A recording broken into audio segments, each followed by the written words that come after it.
docente e investigador de tiempo completo de la Institución Universitaria de Envigado y coordinador del Centro de Pensamiento Pedagógico.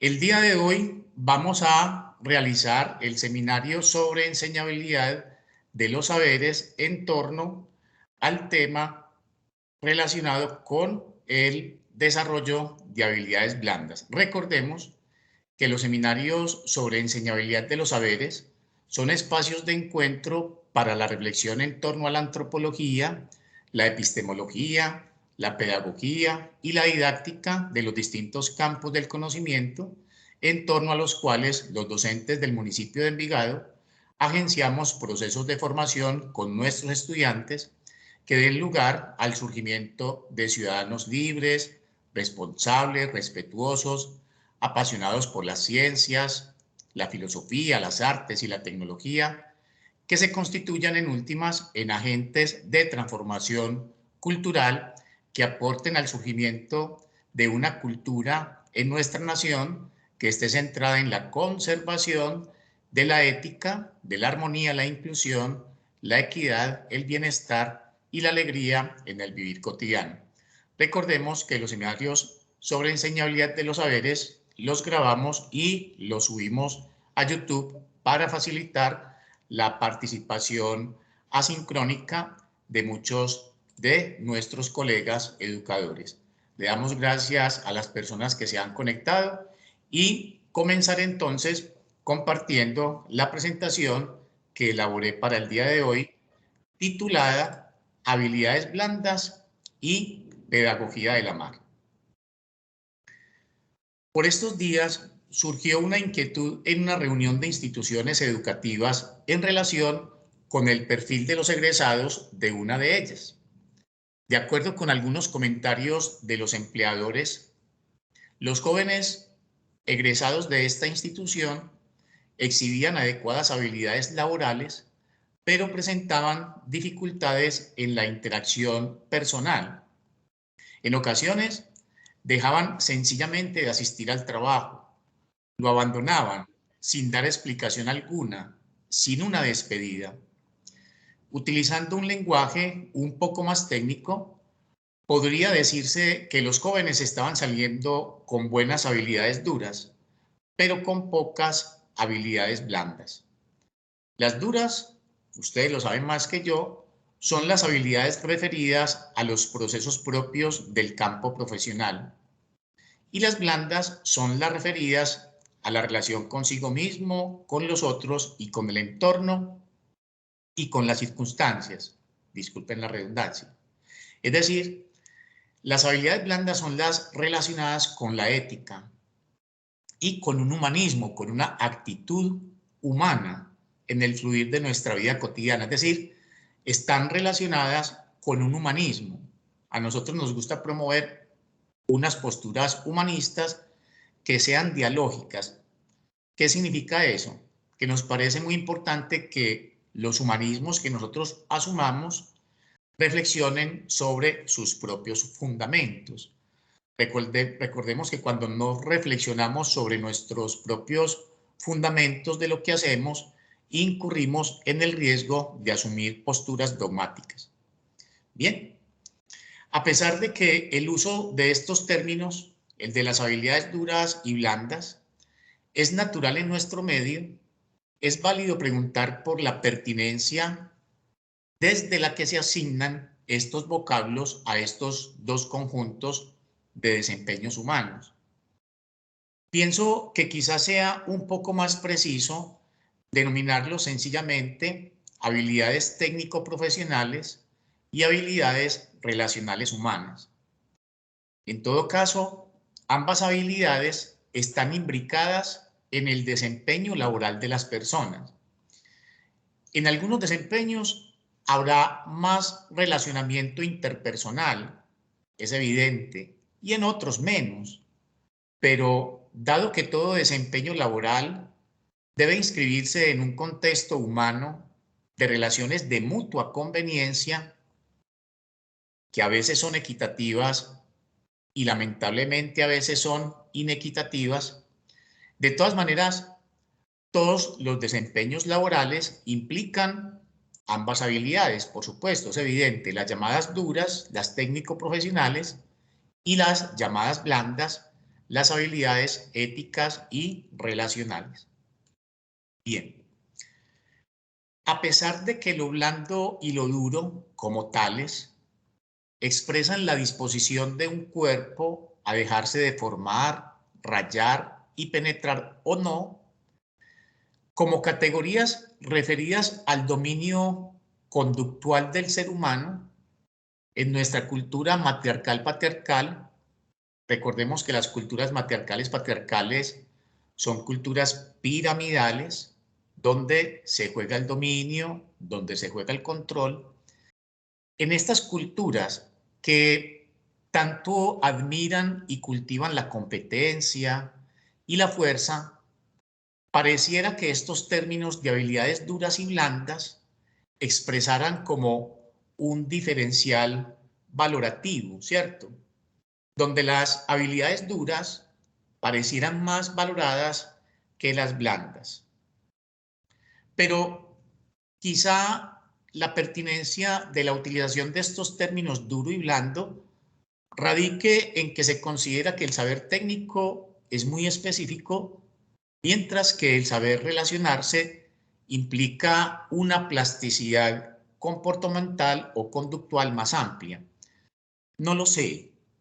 En todo caso, a todas luces, es impertinente valorar el saber técnico y el saber relacional humano de una manera inequitativa. De ahí que, por ejemplo, en muchas universidades y en muchas empresas se estén abriendo espacios para pensar el asunto de la felicidad. Pensar el asunto de la felicidad en el ámbito universitario y en el ámbito empresarial implica como una equidad valorativa, ¿cierto?, entre esas habilidades técnico-profesionales y esas habilidades humanas. Todos estamos invitados, por supuesto, es el sentido de nuestra vida, a alcanzar nuestra plenitud, nuestra felicidad, nuestro bienestar y nuestra alegría. Ahora bien, valga la pena notar que para que tales apuestas, por ejemplo, por la felicidad, no se queden en el orden de la manipulación que busca sencillamente incrementar la productividad para aumentar las riquezas de los dueños de los medios de producción y el capital financiero, es necesario pensar la productividad y la felicidad en doble vía, ¿cierto? Pensar que la productividad contribuye a la felicidad y que también la felicidad contribuye a la productividad. Pero me parece importante recalcarlo, es importante que lo hagamos desde un deseo auténtico de generar una cultura que sea efectivamente equitativa, incluyente y ética. Esta jerarquización valorativa de las habilidades llamadas duras y de las llamadas blandas parece una expresión de la misma tendencia de esta cultura piramidal, matriarcal, patriarcal, que nos conduce a sobrevalorar el pensar lineal manipulativo, que es el pensamiento propio de la ciencia y de la técnica, por sobre el pensar analógico sistémico, que es propio de la filosofía, las humanidades, la poesía y el pensar mítico. Es decir, el pensar lineal manipulativo nos permite modificar el entorno y traer consecuencias positivas en el orden de la adquisición del confort y el bienestar. Y en ese sentido es muy importante, ¿cierto? Pero igualmente el pensar llamado analógico sistémico, que no transforma el entorno, pero que sí nos permite ampliar la comprensión, es igualmente importante. Coloco un ejemplo del pensar analógico sistémico. Cuando decimos debemos relacionarnos con la Tierra como nos relacionamos con nuestra madre. Ahí tenemos un planteamiento que, si bien no nos conduce a transformar el entorno, nos lleva a asumir una actitud diferente a la de quienes quieren ver en la tierra simplemente una cantera para sacar provecho de ella, ¿cierto? O como cuando decimos que componer el alma o recomponer el alma es parecido a organizar la casa, ¿cierto? Este pensamiento reflexivo, analógico sistémico, es más bien devaluado en nuestro medio, pero estoy señalando que es importante valorarlo tanto como valoramos el pensar lineal manipulativo de la ciencia y de la técnica que nos permite transformar a nuestro antojo el entorno. En realidad, ambos modos de mirar y de pensar son fundamentales y complementarios. El lineal nos permite manipular el entorno a nuestro antojo, como acabo de afirmarlo, y el analógico nos permite ampliar la comprensión de lo que hacemos al conservar una mirada sistémica que nos puede mostrar las consecuencias de lo que hacemos en diversos ámbitos de dominio de realidad. Ahora bien, este problema de las habilidades duras y de las blandas, del pensar lineal y el pensar analógico, aunque a una escala diferente, tiene relaciones con un problema señalado por Sigmund Freud, el padre del psicoanálisis, relacionado con la evolución de nuestra especie.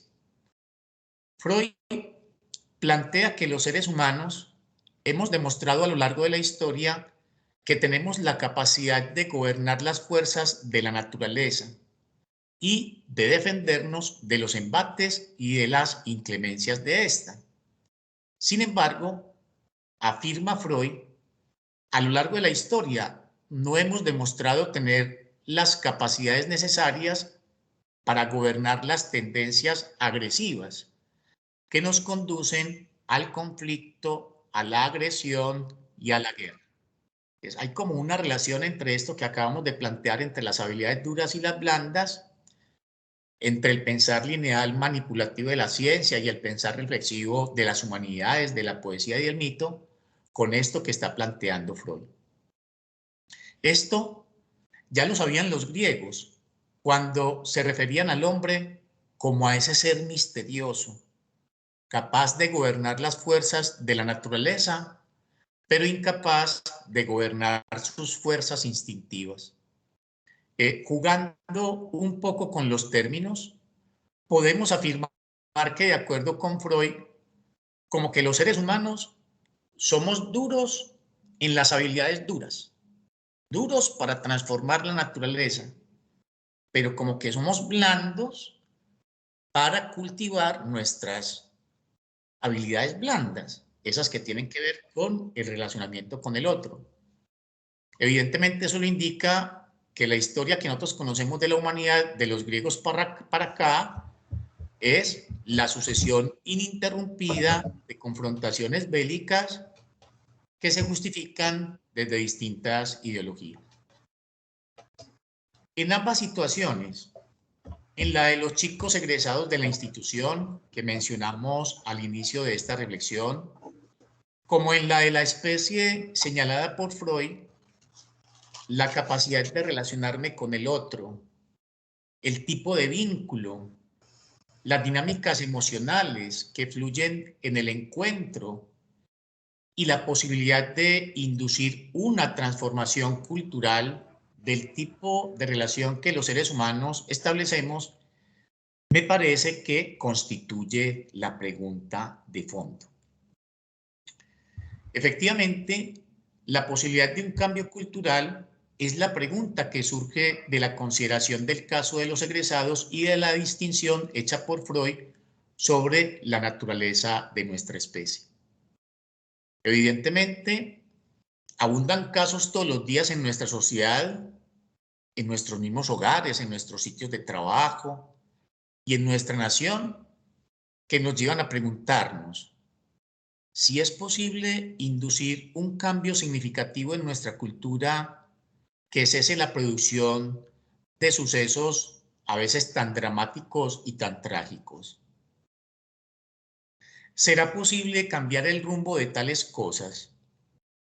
tanto en el orden de una pequeña comunidad como en el orden de la cultura. Dado que somos seres con inconsciente y no sabemos qué tan profundas sean esas tendencias agresivas en nosotros, sin duda resulta oportuno preguntarnos si será posible tal cuestión, si será posible inducir esos cambios culturales que en el caso de la institución redunden en que los chicos salgan siendo más cordiales, más responsables, y en el caso de nuestra nación, si seremos capaces de generar una Colombia que viva centrada en la armonía y que permita la prosperidad para todos. Ahora, de ser esto posible, la pregunta que debemos hacer es, ¿en dónde se encuentran esas habilidades blandas? ¿O cuál es su fuente para volverlas objeto de cultivo? Dicho aún en otras palabras, ¿será posible generar culturas centradas en conservar la ética y la armonía al margen de esta producción recursiva e incesante de confrontación y de guerra? Esta es una pregunta acerca de nuestras potencialidades o virtualidades, es decir, acerca de lo que podemos esperar nosotros, de nosotros mismos como seres humanos.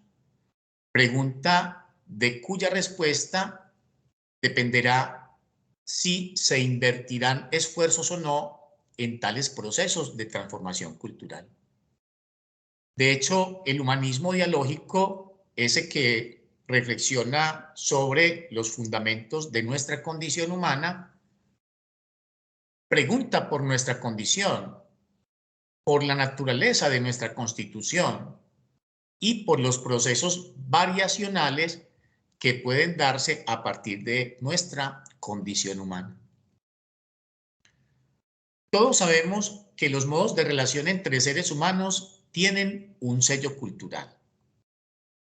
Todos sabemos que la cultura es el ámbito relacional humano que surge con el vivir en el conversar y que la proliferación de diversos modos de vivir en el conversar, en el lenguaje, origina diversos modos culturales. Nosotros prácticamente identificamos la cultura de una región por la forma como se conversa en esa región. Pensemos cómo caracterizamos a los pastusos, a los argentinos, por poner un ejemplo, ¿cierto? Ahora bien, una revisión somera de la historia de la humanidad nos sorprende y nos abruma con la multiplicidad de modos culturales que han sido generados por los seres humanos desde que comenzamos a vivir conversando, hace unos 3 millones de años. Entendido el conversar no solamente como una interacción lingüística, sino como una recursividad de coordinaciones de acciones con los demás. Cada que nosotros vemos seres humanos que están coordinando sucesivamente sus acciones con los otros, afirmamos que están en medio de una conversación. Pensemos en unos obreros que coordinan sus acciones para preparar una mezcla, para transportarla, para llevar unos ladrillos, para pegarlos, para ranurarlos. Esa es una forma de conversar. Muy bien. Cosmovisiones, mitos, mentalidades, religiones, filosofías, técnicas, sistemas de producción, economías, sistemas de gobierno y de poder, muy diversos, han surgido entrelazados en diversas cristalizaciones culturales y han surgido de múltiples cruces entre estas culturas a lo largo de la historia. Nosotros los americanos somos fruto de un cruce entre culturas. Ahora bien, dada la evidente variación generatriz de la cultura a lo largo de la historia, resulta conveniente preguntar por aquellos factores o por aquellas variables que deben ser tenidas en cuenta para modular esa variación cultural, para modularla, esa variación cultural, de cara a producir culturas centradas en la conservación de la ética y de la armonía. Es decir, la pregunta que estoy haciendo aquí es, dado que los seres humanos producimos culturas tan diversas, ¿cuáles son las variables que debemos cuidar en cada una de esas culturas para que en esa cultura la ética y la armonía se conserven? ¿Qué es lo que debemos atender? ¿Qué es lo que debemos considerar? ¿Qué es lo que debemos cuidar? O dicho en otras palabras, debemos determinar las variables de las cuales dependen lo fundamental, la variación o conservación de una cultura en cuanto al modo del relacionamiento interpersonal, porque sabemos que lo humano y lo inhumano pueden surgir igualmente en condiciones tecnológicas muy precarias o en condiciones de desarrollo tecnológico exuberante. Es decir, de la técnica no depende, ¿cierto?, de las habilidades duras, no depende específicamente que los humanos conservemos la humanidad. Porque en culturas con desarrollos tecnológicos exuberantes encontramos posturas inhumanas y en culturas con desarrollos tecnológicos incipientes encontramos posturas humanas. Bien, entonces, ¿qué es lo que debemos atender para que independientemente del grado de desarrollo tecnológico conservemos lo humano? Que es aquello con lo cual tienen que ver las habilidades blandas.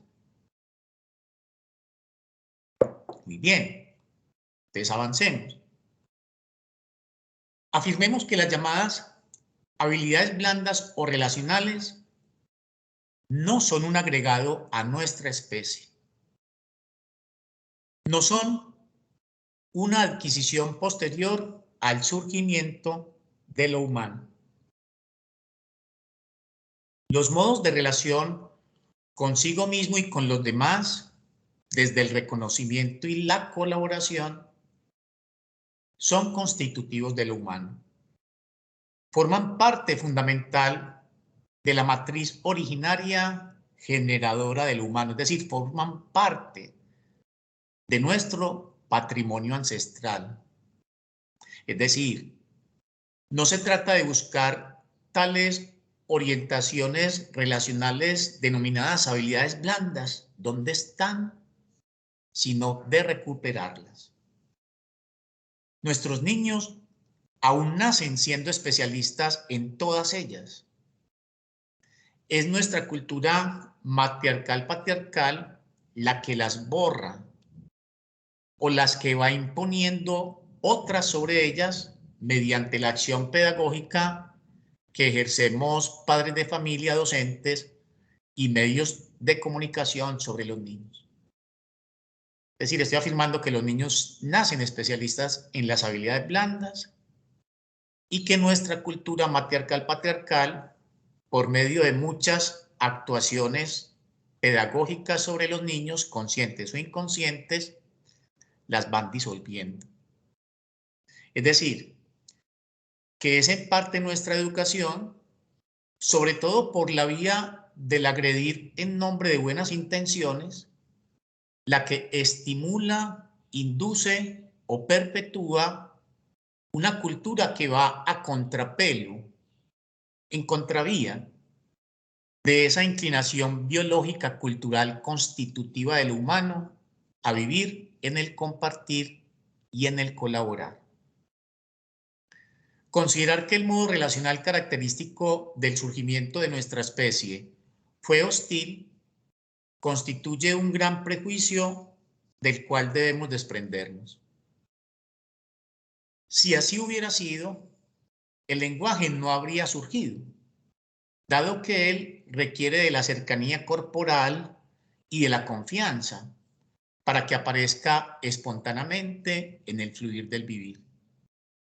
El lenguaje es un modo de fluir en la convivencia, no solo próximos o juntos, sino coordinados consensualmente y de manera recursiva, para ser más precisos, como afirma el maestro Humberto Maturana. Ustedes saben que el lenguaje no surge designando objetos semánticamente como se procede cuando se hace una definición, sino que surge como coordinaciones de acciones recursivas por consenso, de las cuales van emergiendo diversos objetos, circunstancias y enunciaciones. Y del mismo modo ingresa el niño al lenguaje. La mamá no le enseña el lenguaje al niño por la vía de la explicación semántica de las definiciones de los significados de las palabras. ¿Cómo procede la madre para enseñarle el lenguaje al niño?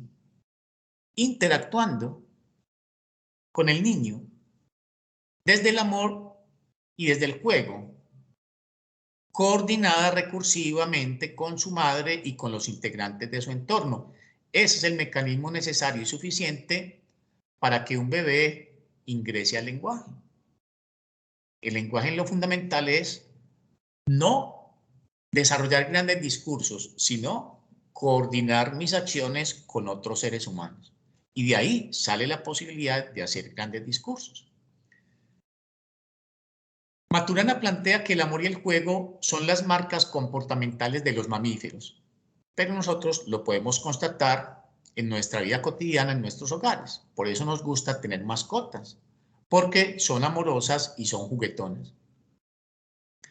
Pero esas marcas de los mamíferos también nos acompañaron a nosotros, que también lo somos, durante nuestro ingreso inconsciente como especie al mundo del conversar y del lenguajear. Ingreso que nos abrió a la generación de la historia, la filosofía, la ciencia y a la posibilidad de la responsabilidad de hacernos cargo de nuestro destino. Un aspecto fundamental de la educación es que los niños y los jóvenes se transforman en función de las interacciones que tengan con los adultos, en especial con su madre, con su familia y con sus profesores y compañeros. En función de las emociones de aceptación o de negación, de competencia o de colaboración, de imposición o de consenso que propongan los padres y los docentes a través de sus interacciones pedagógicas, será la transformación que experimenten los jóvenes durante ese proceso. El problema y la contradicción de nuestra acción educativa no está en el hecho de que orientemos, amonestemos, sancionemos o reprobemos. El punto crucial es el cómo lo hacemos, porque el hacerlo desde emociones de negación de nuestros jóvenes y de nuestros niños, pasado un tiempo, podrá generar de nuevo formas de relación antagónica de ellos con los demás. Los padres de familia y los docentes tenemos el deber de velar por nuestras emociones y por el tipo de vínculo que le proponemos a nuestros niños y jóvenes. El vínculo agonístico o competitivo en la educación deforma la formación o retarda la transformación cultural profunda hacia el vivir ético, incluyente y equitativo. De hecho, el velar por la conservación de las relaciones colaborativas en las relaciones escolares desde el dominio diluye el contexto sistémico del cual ellas fluyen espontáneamente porque diluye el amor como emoción. Frente a los comportamientos no deseados de nuestros niños y jóvenes, nuestra cultura induce en padres y docentes la tendencia a responder desde la negación del ser de ellos a través de muchas modalidades. Pero si como sanción a la agresión agredimos, lo que hacemos es reforzar la cultura de la agresión. Y así enseñamos muchas veces inconscientemente que es legítimo agredir en nombre de buenas intenciones. Y como a posteriori cada uno va a tender a considerar sus intenciones como buenas, es muy probable que cada quien sienta que es legítimo agredir a quienes se opongan o distancien de alguna manera de esas intenciones. Considero que a los adultos nos corresponde conservar la convivencia como obra de arte, desde el amor y desde el juego. La verdad de la convivencia como obra de arte debe ser el sostén de las relaciones que nos permitan descubrir la verdad o los sentidos de la filosofía, de las ciencias y de las artes en los encuentros pedagógicos. Pero la convivencia como una obra de arte solo surge desde un irrestricto respeto por nosotros mismos, así como por nuestros hijos y estudiantes. Y el respeto solo surge desde la aceptación de mi ser y del ser del otro. Y resulta que esa acción la abre la emoción del amor, porque en eso precisamente consiste esa emoción. Hablando científicamente desde el punto de vista biológico, la emoción del amor, como lo enseña el biólogo Humberto Maturana, es una forma de fluir en el vivir en la cual yo surjo como un ser válido y legítimo, independientemente de mis debilidades, de mis equivocaciones. Los otros surgen también como seres válidos y legítimos, independientemente de sus debilidades, de sus equivocaciones. Y las circunstancias que van emergiendo también surgen como válidas y legítimas, así no estén alineadas con nuestros deseos. Toda relación antagónica que propongamos en nuestro trato a niños y jóvenes, todo desdén, toda ironía y todo desconocimiento hacia nuestros hijos y estudiantes constituirá un cultivo del antagonismo en ellos que emergerá de uno u otro modo con otros seres humanos a posteriori. La producción de subjetividad es un proceso complejo que surge como resultado de la confluencia de múltiples factores que en últimas no podemos anticipar. Un pensador francés de apellido Guattari habla de las fórmulas que plantea para el inconsciente el psicoanálisis, habla de la incidencia del vivir institucional y de la influencia de los más medias o de los medios de comunicación como líneas que confluyen en la conformación de diferentes subjetividades. Esta reflexión no pretende tocar ese problema, sino resaltar el hecho de que nos corresponde a los educadores, preocupados por inducir un cambio orientado hacia una sociedad más deferente con el otro, más distante de la confrontación y de la guerra, cultivar relaciones que sean coherentes con esa forma de comportamiento que nos permitió a los seres humanos en el origen ingresar al lenguaje. Nosotros, educadores, debemos conservar ese contexto relacional del cual surgió lo humano, para que lo humano se conserve y se perpetúe. Esas actitudes que a su vez fueron generadas por la disposición a movernos en el amor y en el juego, en la aceptación de nosotros mismos, de los otros y de lo otro. Y para que esto suceda, considero yo, es conveniente cambiar nuestra idea de lo humano, la idea de lo humano que se ha configurado en esta cultura matriarcal-patriarcal, y reconocer que nuestro fundamento fue el amor y el juego, el vivir en la colaboración y en el compartir, en el disfrute de hacer cosas juntos, en el cuidado de sí mismo, de los otros y de la naturaleza, Es conveniente que recordar que nuestra relación originaria con la naturaleza no fue antagónica, sino de gratitud, admiración y cuidado.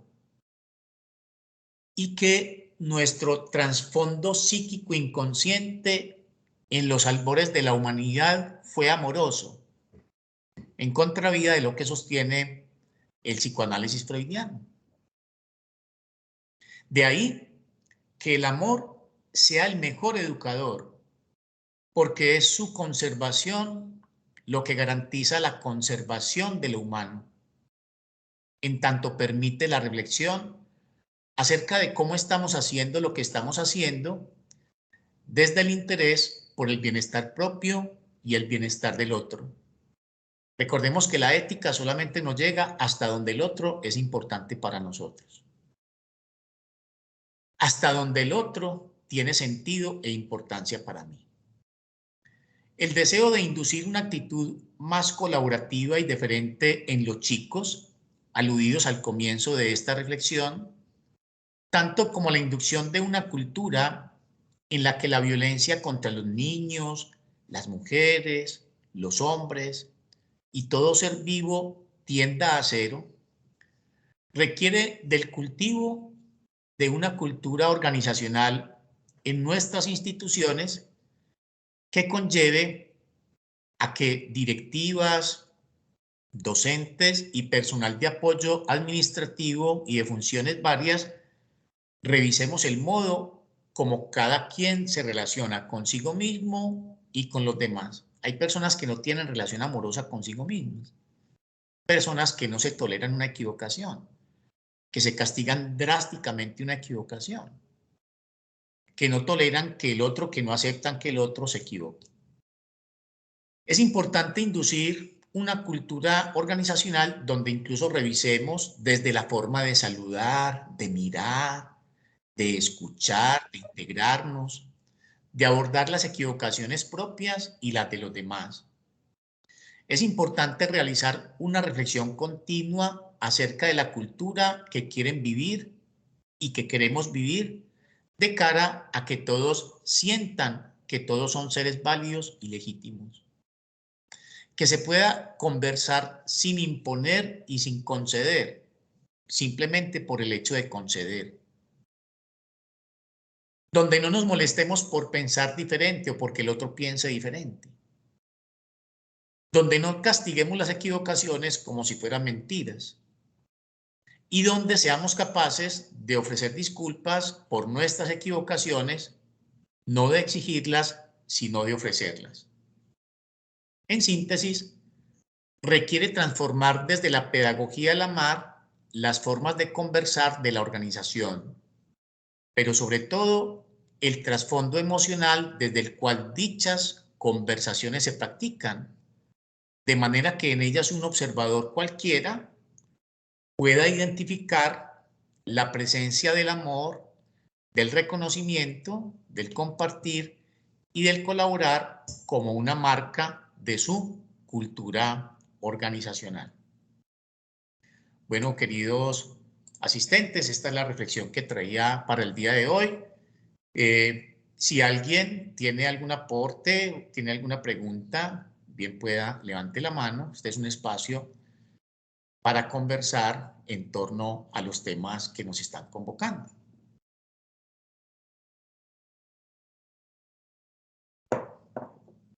Muy bien, no hay ninguna inquietud, perfecto.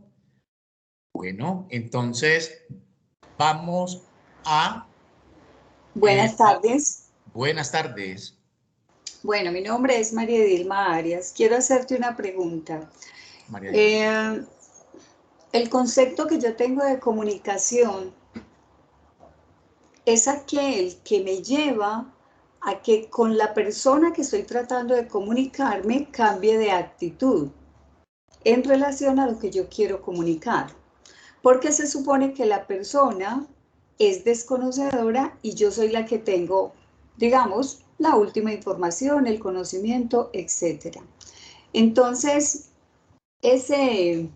ese cambio de actitud, si lo logro, hay una verdadera comunicación. Esa es mi pregunta. A mí me parece eso muy interesante. Me parece demasiado interesante. Yo voy a responderte desde donde yo comprendo lo que me estás planteando.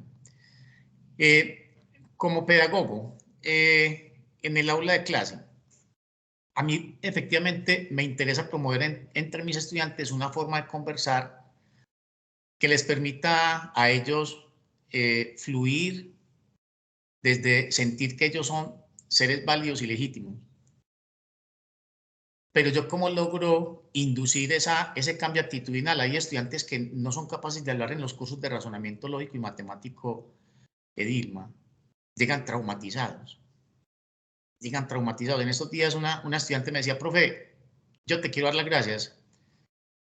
Es la única clase en la que yo me siento como tranquila y relajada. En las otras clases yo me siento como agobiada, como presionada, como amenazada. Entonces, ¿cómo logro yo comunicar esa actitud para retomar la expresión que tú estás planteando, Edilma? Asumiendo la actitud que yo quiero que ellos asuman. Entonces, conservando, de acuerdo con la exposición que había hecho Edilma, conservando en mi forma de fluir en la relación con ellos, esa actitud que yo quiero que aparezca en ellos. Tú sabes que las emociones son contagiosas.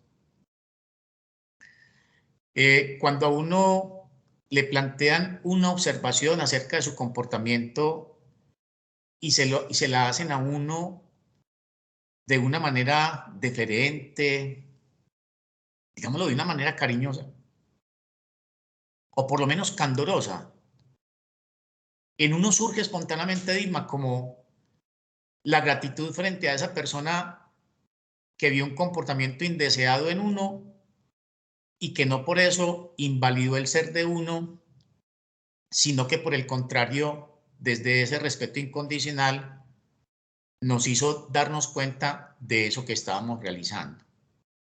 Es como esa la reflexión que me suscita tu pregunta, Dilma. Dime si quedas satisfecha o si seguimos conversando. Sí, lo que pasa es que, a ver, en la comunicación que nosotros tenemos permanente con nuestros estudiantes, por ejemplo, si me están hablando de, digamos, de matemática, la idea no es que el estudiante le tenga temor a la matemática, es que el estudiante quiera la matemática, casi que se convierta amigo de la matemática y va a dejar de temerle precisamente al cálculo, al álgebra, a una proyección de mercados, etc. Yo pienso que el objetivo de nosotros como docentes no es corchar al estudiante, es uno diagnosticar hasta qué grado fueron asimilados los conocimientos que estamos transmitiendo. Y en ese orden de ideas, yo voy a buscar estrategias para los que no asimilaron, que son aquellos que llevamos a procesos de mejoramiento. Correcto. Entonces, la actitud, el cumplimiento a la entrega de compromisos, la participación en clase, donde no se presente mucha deserción, donde los estudiantes asisten de una manera masiva, es lo que me dice a mí que me estoy comunicando verdaderamente con mis estudiantes. Correcto. Correcto. Ok. Correcto. Bien. Estoy completamente de acuerdo. Y nota que en el listado que me acabas de compartir, prácticamente que podríamos decir, ahí están las habilidades llamadas blandas. Entonces, es lo que quería señalar en la reflexión, que tú me lo estás devolviendo. No estoy diciendo algo, creo que estoy diciendo algunas cositas interesantes, pero estamos en esa sintonía, ¿cierto? Es en esa forma de relacionamiento que planteamos padres de familia y docentes, en donde está la fuente de esas habilidades blandas. ¿Cómo le enseñamos a los estudiantes a que traten bien al que se equivoca frente a ellos? Tratándolos nosotros bien frente a sus equivocaciones. Entonces, voy a sintetizarlo en una frase que es, digámoslo, de cajón, pero que no por eso deja de ser muy valiosa. El ejemplo es el mejor educador. Entonces, cuando tú me dices, No, es que los estudiantes se sienten contentos conmigo en la clase, Carlos. Los estudiantes asisten, los estudiantes intervienen. Creo que estás haciendo el trabajo al cual estamos aludiendo. Entonces, ahora, eso que tú mencionas todavía quizás no es un rasgo generalizado en la educación. Yo soy testigo, mis estudiantes me lo transmiten. Todavía hay docentes que apelan de pronto a la ironía, a la mortificación, a la intimidación, ¿cierto? Para empoderarse en su ejercicio. Y esa forma de comportamiento, digámoslo, va transmitiendo en los jóvenes la sensación de que ese tipo de tratamiento a los demás es válido y por esa vía vamos perpetuando unas relaciones que tienden hacia lo inhumano en nuestra cultura. ¿Cuánto llevamos nosotros en Colombia enseñando de generación en generación, consciente o inconscientemente, modos de maltrato, desde que nos descubrieron los españoles, que nos dejaron esa herencia nefasta de que es legítimo mortificar, torturar al otro en nombre de la verdad que yo detento? Entonces, estoy completamente de acuerdo con esa ponencia, Edilma. ¿Qué clase impartes tú o compartes tú mejor? No, yo en el CEFID dicto varias clases en el área de mercadeo, en el área de administración y pues también básicas. Excelente. Muy bien, María. Entonces, sí, muy bien. Muy Muchas bien. gracias. Me Muchas quedo gracias a ti por tu aporte, muy bien. valioso. Muy bien. Buenas tardes, Sí, buenas tardes. Carlos, buenas tardes y todos los presentes. Mi nombre es John Manuel Restrepo, soy docente de la Escuela Superior Tecnológica de Artes. Quería manifestarte pues mi satisfacción con la charla. Me parece muy interesante la reflexión y se me ocurre que podríamos conversar un poco sobre cuál será la causa de fondo para que en nuestros contextos educativos haya dejado de estar más presente el afecto entre profesores y estudiantes y esté por encima de todo como el saber y el saber hacer por encima del saber ser. ¿Cuál será la causa de fondo? Muy bien. Se me ocurre una respuesta, ¿cierto? Recordemos que en últimas, pues acá nadie tiene la última palabra. La idea de estos encuentros es que reflexionemos, compartamos distintas perspectivas y distintas miradas. La respuesta de fondo mía es la cultura matriarcal-patriarcal. La cultura matriarcal-patriarcal es una cultura piramidal en la cual, digámoslo, los seres humanos somos ubicados y de acuerdo con el lugar en la jerarquía se nos otorga como una importancia personal. A mí ese me parece el problema de fondo que en últimas ocasiona, digámoslo, los desarreglos comportamentales que vivimos en el orden individual y en el orden cultural. Las relaciones piramidales en el orden familiar dan lugar a desarreglos comportamentales como la neurosis y la histeria. Para mí la neurosis es la interiorización de una forma de relación con uno centrada en la negación de uno mismo que puede ser heredada por la forma como fue tratado por su padre o por su madre. La histeria es una predisposición a vivir en la negación del otro que también uno puede, un chico o una chica puede heredar de la forma de relacionarse el padre y la madre con otras personas.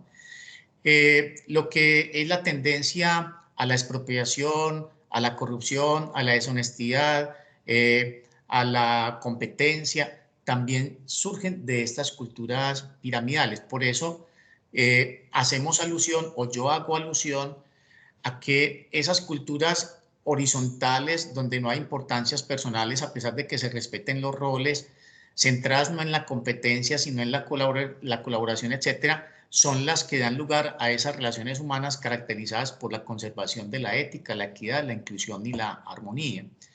Entonces eso es lo que se me ocurre.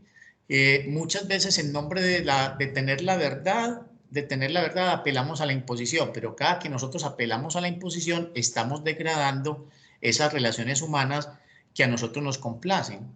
¿Cuáles son las relaciones que a nosotros nos complacen? Relaciones donde se nos reconoce, relaciones en donde se nos determina, relaciones en donde se nos da un lugar, relaciones en donde nos invita, relaciones en donde se consideran nuestras fortalezas como elementos importantes para la organización. Es decir, en donde nosotros nos sentimos cómodos donde nos aman. Y el amor, atención, esta es una palabra que a mí me parece que es muy importante que vayamos recuperando. No es que estemos enamorados, sino que tengamos una interacción donde lo que prevalezca es el sentir que cada uno es válido y que el otro es válido. Eso da lugar a esos encuentros donde sentimos como el calor humano. Entonces, yo creo que fue en el surgimiento de la historia de las culturas piramidales, matriarcales, patriarcales, donde se originaron esas dinámicas emocionales que a lo largo de la historia aparecen en cualquier organización y deterioran la forma de relacionarnos que en términos generales a los seres humanos nos gusta. ¿Cómo nos gusta relacionarnos? Desde la obediencia. ¿A quién le gusta vivir obedeciendo? Pero sí nos gusta vivir colaborando. Nosotros podemos hacer la misma acción y la hacemos de buen gusto si nos piden una colaboración y de pronto la hacemos, pero de pronto no con tanto agrado si nos la dan como una orden. Entonces, por eso un propósito que tenemos en el Centro de Pensamiento Pedagógico en este momento con la colaboración de la Escuela Superior de Orarango, del CEFID, del Ecosistema Educativo de Envigado, es que empecemos a descubrir esa cultura organizacional que está escondida incluso en la historia que se enseña sobre la humanidad en las facultades de humanidades. Unas culturas en las cuales nosotros vivimos y en las cuales no generamos guerras, no generamos competencia entre los géneros, no generamos deterioro de la naturaleza. Esas culturas son llamadas culturas matrísticas, culturas colegiales o culturas horizontales. Por eso me parece tan importante reiterar ese asunto de que el amor es el origen del humano, el amor y el juego. Lo que pasa es que con el paso del tiempo en la historia de la humanidad llega un momento donde cambiamos de esas culturas a estas culturas piramidales y como sabemos que la historia la relatan los vencedores, estas culturas piramidales han llegado a imponerse sobre las culturas horizontales y han llegado a inducir la idea de que siempre hemos sido así, pero no hay tal. En las culturas originarias humanas que ya están referenciadas por la arqueología y la antropología contemporánea, se dan cuenta de la existencia durante miles de millones de años de culturas que no generaron guerras, que no generaron confrontaciones, que vivían en relaciones de equidad entre los géneros y en relaciones equitativas entre las distintas generaciones. Muchas gracias. Ese fue mi aporte. Bueno, es con todo gusto. Sí. Muy bien. Bueno, entonces vamos a darle la palabra a nuestra querida vicerrectora Paula Cristina Gómez Cano, que nos comparte su reflexión llamada Humanización de la Educación. Bueno, especial saludo para todos y para todas. Gracias, Carlos, por esta invitación. Y me alegro mucho que por aquí estén profes de la EORA y también por aquí veo conectado a decanos también de nuestra institución. Agradecerles también que logren poder unirnos a esta... Hay un micrófono como encendido.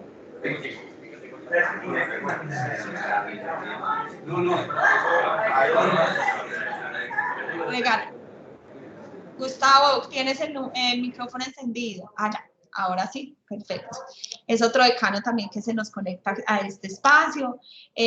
Realmente para la institución y en el contexto de la construcción y la consolidación de este ecosistema educativo de nuestro municipio, es una gran satisfacción poder compartir con ustedes algunas de las reflexiones que hemos tenido nosotros dentro de este ejercicio de formar y específicamente de acompañar procesos de formación de artistas y creadores, que es algo que trasciende el saber y que empieza primero por ese asunto del ser para lograr vincular, entender y comprender y armonizar en el aula y en los proyectos formativos, integradores que tenemos nosotros, pues esa posibilidad de construcción y de co-creación con los estudiantes. En este momento, entonces, voy a presentar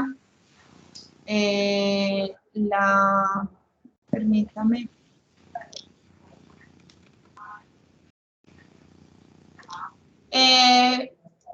ven mi presentación, ¿me confirman por favor? Sí, señora, sí se ve. Ah, bueno, perfecto. Muchas gracias. Como les decía entonces, nosotros somos la Escuela Superior Tecnológica de Artes de Bora Arango. El 25 de agosto tuvimos la redefinición institucional. Esto nos permite seguir ofrecer nuestros programas en el ciclo de profesional universitario, articulados por ciclos propedéuticos, en los programas que ya tiene nuestra institución, y nos abre la posibilidad también de finalizar ese ciclo de formación con unas ofertas en las cuales la institución ha venido creciendo en torno a la hibridación arte y tecnología. El contexto de esta reflexión está sustentado desde la humanización de la educación. Hay una frase que se utiliza mucho en el contexto de la pedagogía crítico-social, sustentados también en Paulo Freire, y es que si la educación no humaniza, se termina siendo veneno para el espíritu, porque realmente el sujeto que pase por las aulas de clase y no logre transformar su ser, que no logre poder encontrarse dentro de esa figura y esa articulación social, pues termina volcándose en un ser, en el contexto, de retomar las palabras que nos acaba y que ha mencionado tanto el maestro Carlos Palacio acerca de la cultura patriarcal-matriarcal, que desde allí entonces vienen surgiendo todas unas situaciones que afectan directamente el relacionamiento con otros y con otras. Dentro de las reflexiones iniciales, les traigo una primera postura, y es que para hablar de humanización quiero retomar y quiero pararme en Paulo Freire, desde la pedagogía crítico-social, entender que los hombres, los seres humanos, estamos inmersos en un contexto y que incluso sin estar en ese, con toda la capacidad del saber, el saber hacer y el saber ser, que viene forjándose desde la individualidad, solamente reconocer que los seres humanos somos completamente relacionales, nos pone en la dinámica de la conformación y de la creación de grupos sociales. Y desde allí, pues la educación como posibilidad de socialización secundaria juega un papel fundamental dentro de los procesos que permiten que ese ciudadano, esa persona, ese sujeto que viene y se inserta a los contextos escolares, pues justamente lo que encuentre es un espacio para terminar de reafirmarse, y que esa reafirmación pues pueda venir a encontrarse con otros dentro de los contextos sociales, culturales, productivos, académicos, deportivos, que trae el relacionamiento y la vida social, pues, y la vida y el desarrollo evolutivo, pues, de los seres humanos en todas sus etapas.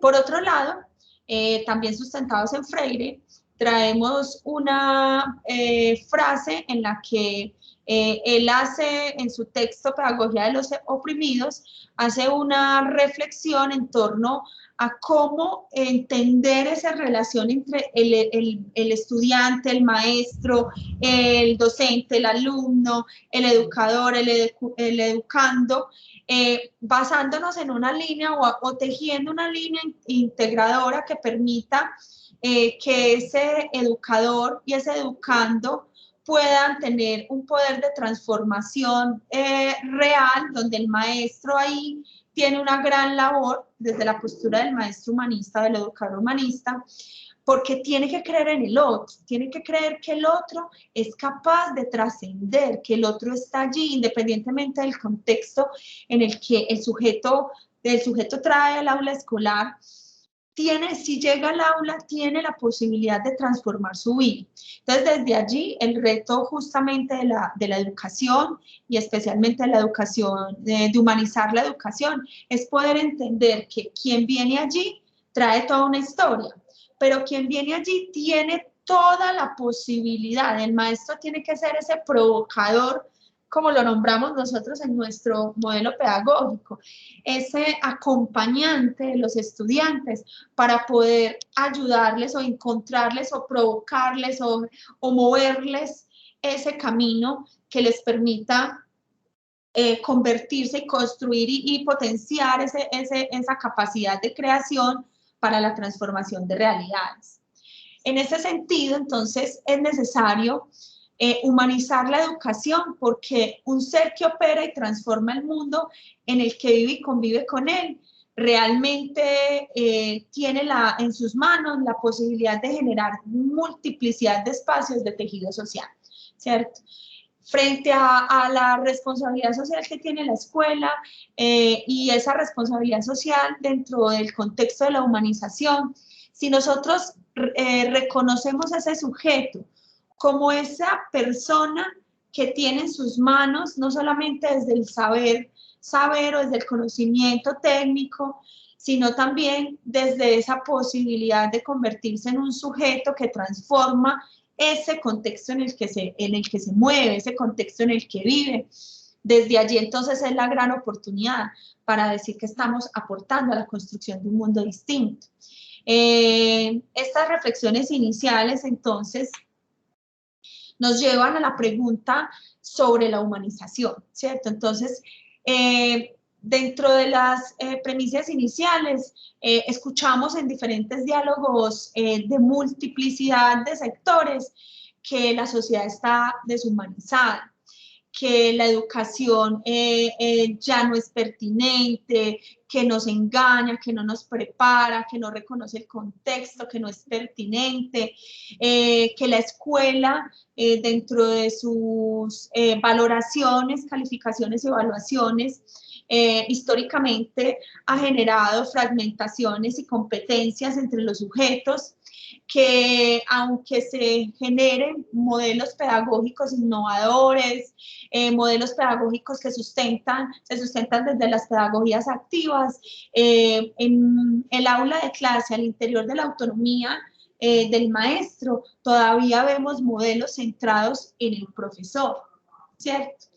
Vemos modelos centrados en la memoria, vemos modelos centrados en la colonización del aprendizaje y la castración justamente de esa posibilidad de creación y co-creación que tienen los otros y las otras, de participar y de que su sujeto pueda empoderarse de eso, de su mismo proceso, ¿cierto? Y de eso que ha venido pensando, que ha venido transformando y que ha venido generando ideas que incluso se desmarcan de los parámetros técnicos que tengamos en una plan de estudios o lo que ya tenemos establecido dentro de un currículo académico.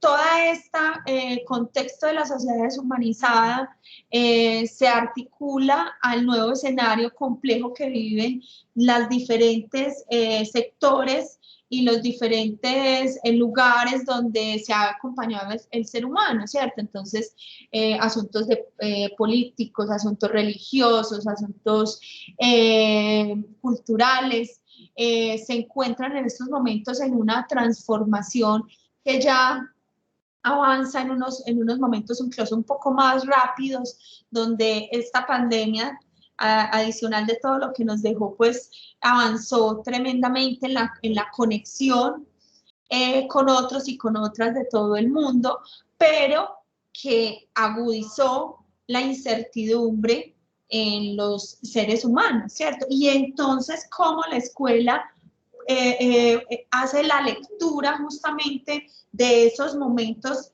de la pandemia, de la pospandemia y de las situaciones psicológicas, sociales, académicas y demás que se están presentando, muchas de ellas también sugeridas por la crisis económica por la que nos encontramos, que en definitivas pues termina siendo y termina afectando directamente a la escuela. Por otro lado, entonces, entender ese asunto de la humanización. Aquí traigo una definición sustentado en el texto de humanización, una educación crítica en derechos humanos, Entonces, desde allí nos dicen que humanizarnos es transformarnos en personas con responsabilidad social, con pensamiento social, con madurez mental, sujetos metacognitivos, conscientes de las consecuencias individuales y sociales del actuar cotidiano. Esto no es más que entendernos nuestra dimensión desde el ser y entendernos y leernos frente a qué somos, quiénes somos, qué queremos, qué esperamos. Y eso que somos nosotros, cómo se relaciona con otros desde esa corresponsabilidad de relacionamiento con el otro, ¿cierto? Cuando nosotros estamos enfrentados a una relación en el aula de clase, desde un lugar de educar y dejarnos también permear por esa educación, logramos entender que ese sujeto que está allí tiene muchísimo también que aportar, no solamente a el proceso formativo que se está desarrollando o académico que se está desarrollando, sino también a eso que el maestro está queriendo mediar dentro de los procesos en las clases, ¿cierto? Desde allí entonces, cuando la escuela deja de pensarse como ese ente o ese lugar en el que se fortalece la socialización secundaria, creo que nos olvidamos del fin básico que tiene la educación, ¿cierto? Cuando hablamos de educación, la educación en sus fines básicos es poder formar ciudadanos que puedan ubicarse o que puedan incluirse dentro de grupos sociales. ¿Para qué? Pues para el desarrollo individual, pero también para el desarrollo colectivo de los miembros que pertenecen a esas sociedades.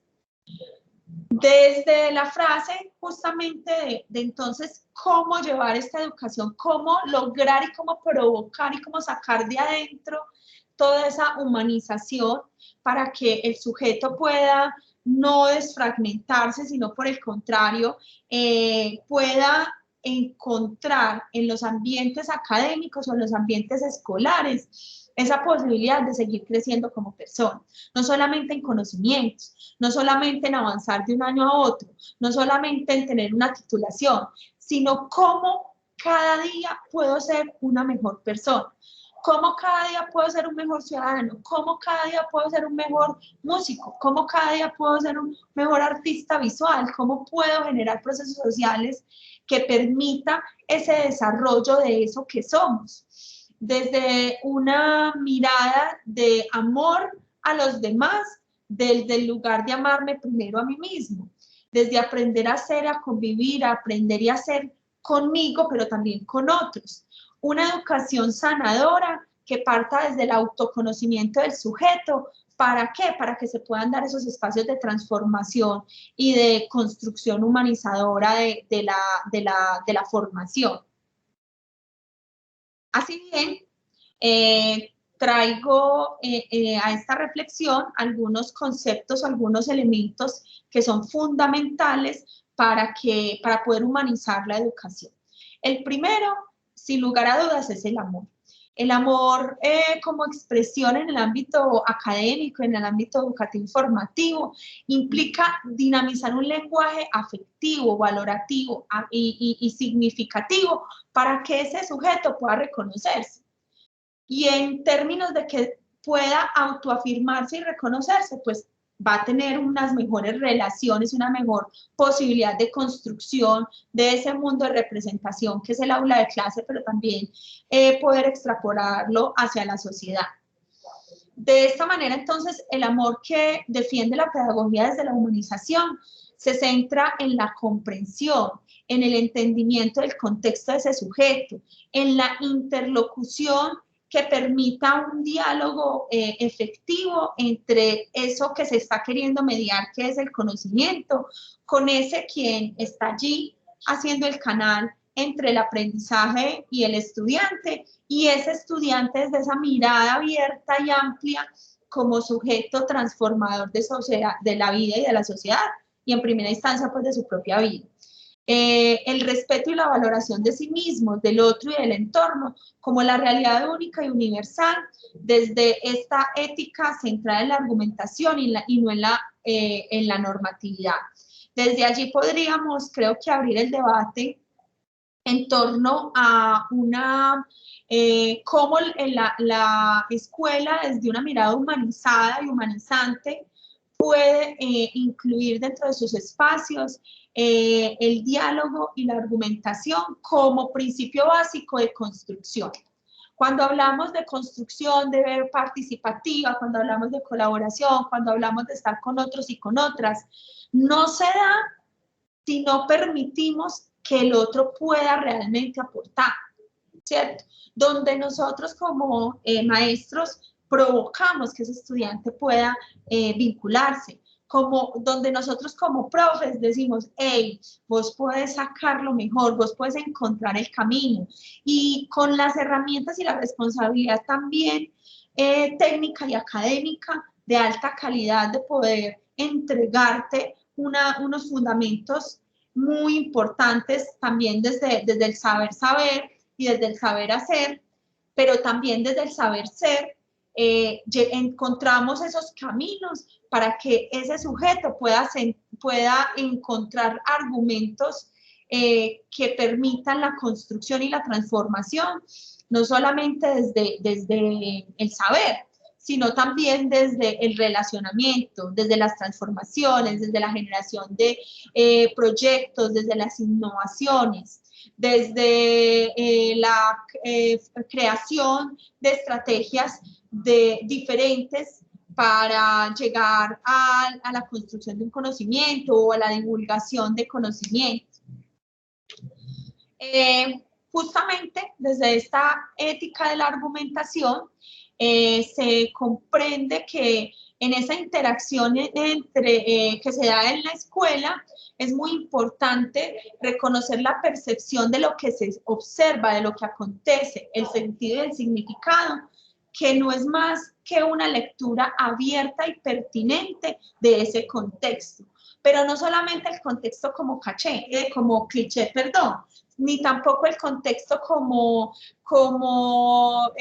palabra que me inserta directamente en un modelo de formación activo o problemático. No, realmente el contexto como posibilidad de generar espacios para debatir, para reflexionar, para dialogar, para expresar eso que está pasando con el sujeto, con el aula, con los procesos, con el conocimiento, esa relación que tiene el sujeto con el ambiente, pero también esa relación que tiene el sujeto con su sector, con su entorno, con lo que lo está construyendo y con lo que lo está afectando. Así bien, entonces, el obrar dentro de la ética de la argumentación estará siempre mediado por la comprensión de ese bien o ese daño que hacemos o le hacemos a otros y le hacemos al mundo. No es sino el relacionamiento que tenemos con el otro, con lo otro, con los otros, ¿cierto? Con la diferencia, con la diversidad, con la inclusión.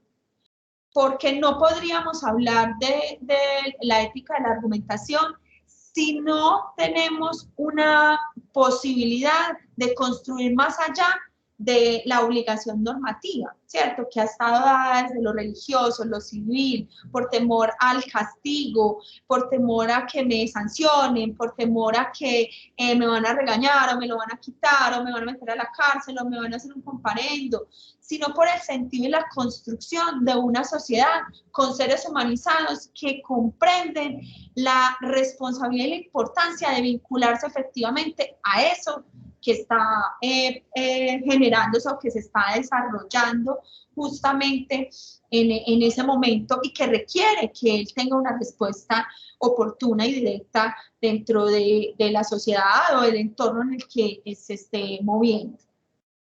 Así bien, entonces, la responsabilidad que tenemos las instituciones de educación superior con la formación y las instituciones de todos los niveles, y incluso voy a ampliarlo un poco más. El ecosistema educativo a lo largo de la vida de nuestro municipio requiere que en ese contexto de formación o de acompañamiento al desarrollo de competencias blandas, justamente la escuela permita y aperture espacios para que los seres humanos se reconcilien con su misma humanidad. ¿cierto? Que los sujetos que están en construcción pues puedan reconocer esa parte de lo que son y de lo que quieren y lo que buscan, y que lo puedan abrazar, incluso hasta la oscuridad que se tenga, hasta esos asuntos que no son tan buenos, porque si hay una primera identificación, pues se va dando el camino para la construcción y para la elaboración de eso que no es tan bueno y que no acompaña, que no permite, que no aporta a la construcción o al relacionamiento con otros y con otras. Terminaríamos entonces nosotros en esa gran dicotomía entre el saber y el ser. Indiscutiblemente, cuando estamos hablando de desarrollo de competencias, yo no podría separar las competencias desde el conocimiento, las actitudes y los procedimientos. Yo creo que en la integralidad y en la interdisciplinariedad y multidisciplinariedad de la competencia, el saber y el ser siempre estarán enfocados en la construcción de sujetos íntegros, ¿cierto?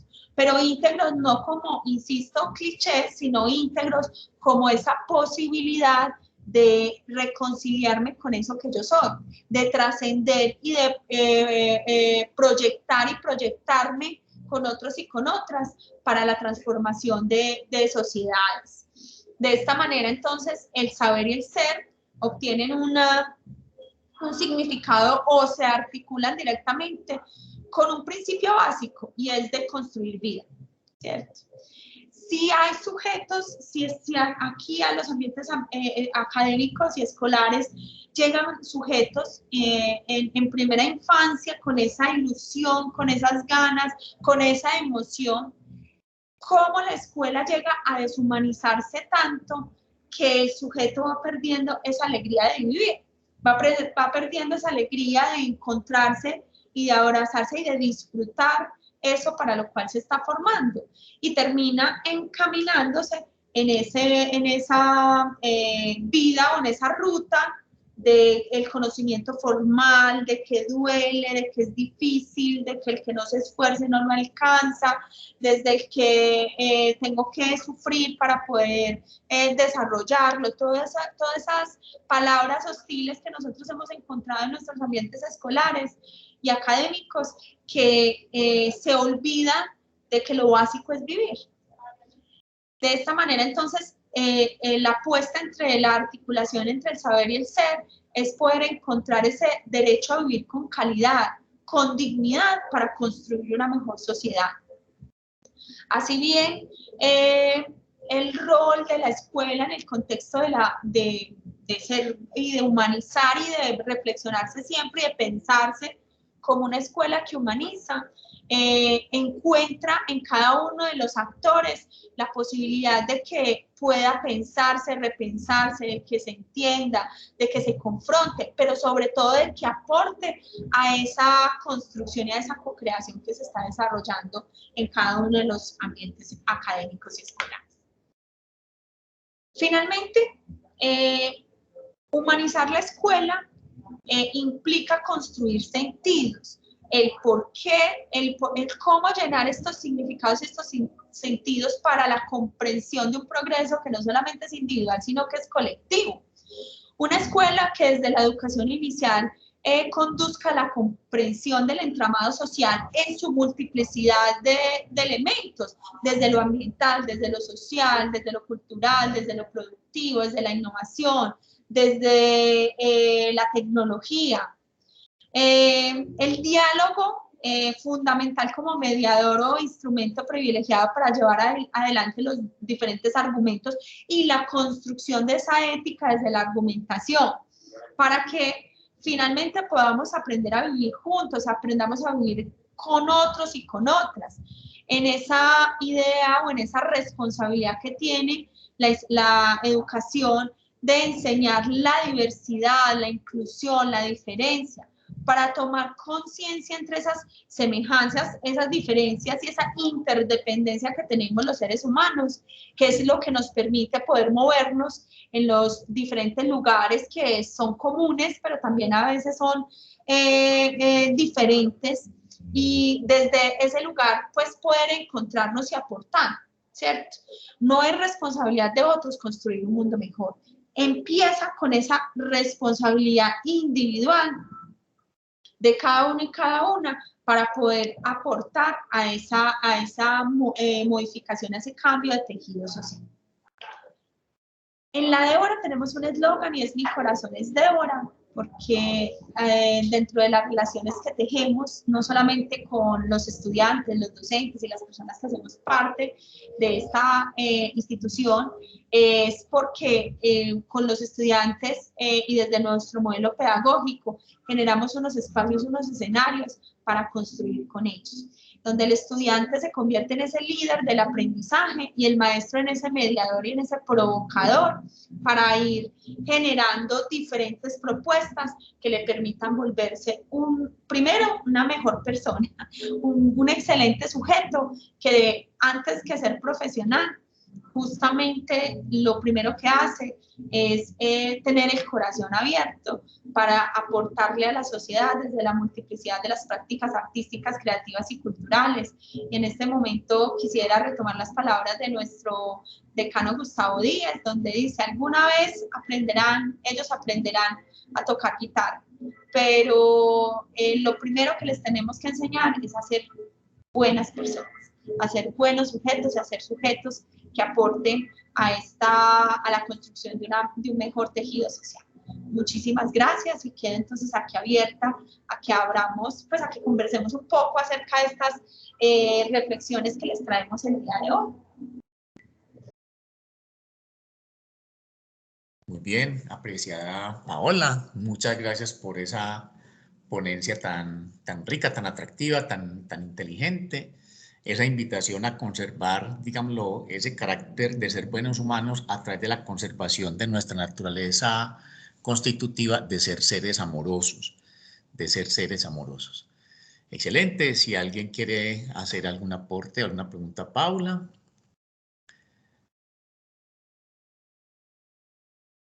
Bueno, muy bien, Paola,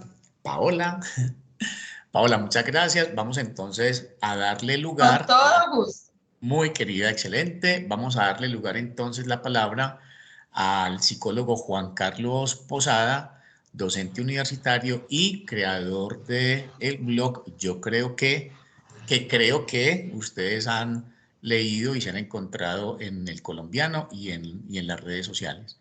Muy bien, mi apreciado Juan Carlos. Él nos va a hablar del maestro como arquitecto del sentido.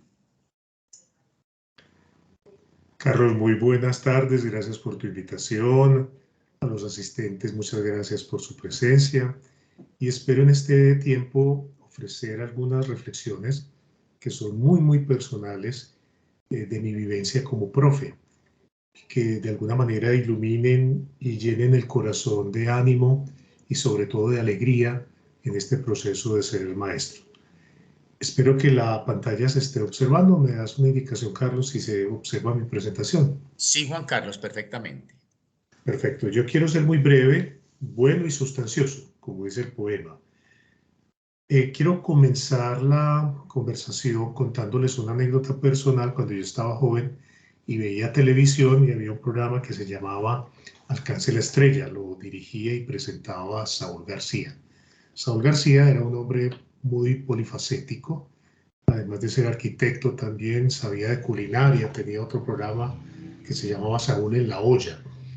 Estaba en una tarde viendo el programa Alcance la Estrella, era un programa concurso de conocimientos generales, y Saúl García acostumbraba antes de iniciar el trabajo de su concurso presentar a los concursantes. A él previamente le daban como un resumen de la historia de cada uno de los concursantes y comenzó con el primero. Adelante, ¿quién es usted? Ah, fulano de tal. Y luego agregó, ¿y su profesión? Entonces el hombre dijo, yo soy arquitecto. Y entonces Saúl García, que también era arquitecto, empezó a hablar bellezas de la arquitectura, ¿no? Es la mejor carrera, es la carrera madre de todas las artes, qué maravilla que usted sea arquitecto, y cruzaron algunas informaciones en torno a esa materia. Seguía el otro concursante. Adelante, caballero, ¿quién es usted? Ah, fulano de tal. ¿Y cuál es su profesión? Entonces el tipo dijo, yo también soy arquitecto. Saúl García se transformó, se puso incluso un poco enojado. No, ¿cómo así? Usted no es arquitecto, aquí dice que usted es maestro. Y le dijo este hombre de una manera tan asertiva, tan bella, sí señor, yo soy arquitecto de personas. Para mí esa frase fue demoledora, para mí fue transformadora, para mí fue la invitación más bonita que la vida me haya hecho, porque ese día, precisamente ese día, yo decidí ser maestro. Es decir, yo decidí ser arquitecto de personas. Luego, cuando empecé mi carrera profesional como psicólogo, combinándola con el magisterio, porque fui formado por los hermanos de La Salle en el arte de educar, en el arte de enseñar. Y ya como psicólogo fui invitado en varias ocasiones a dictar charlas a los profes y se me ocurrió montar una charla que se titulara Maestro Arquitecto de Futuros. Sin embargo, en este último año yo he vivido una experiencia personal en mi salud que transformó mi vida. Y empecé a darme cuenta que la vida tenía mucho más sentido cuando la muerte estaba cerca. Por eso decidí que esta conversación de hoy se titulase Maestro Arquitecto del Sentido hacia el Futuro. ¿Por qué? Porque el maestro influye en el comportamiento de los niños, de los alumnos, de los jóvenes que tiene bajo su educación, su formación, su actividad de clase y sobre todo influye en el sentimiento de una gran cantidad de esos alumnos. Es más, si yo les preguntase qué es lo que más recuerdan del colegio o de la escuela o del liceo, podríamos decir aquel profesor o profesora que marcó mi vida para bien o para mal. Y cuando decimos para bien, recordamos cada detalle de lo que hacía o dejaba de hacer dicho maestro, dicho profe. Porque la influencia que ejerce ese profesor, esa maestra, ese maestro, tiene que ver con la manera como comunica su propia historia. Y el maestro personifica esa historia, personal, por supuesto, que está mediada a través de la disculpa de la clase que imparte.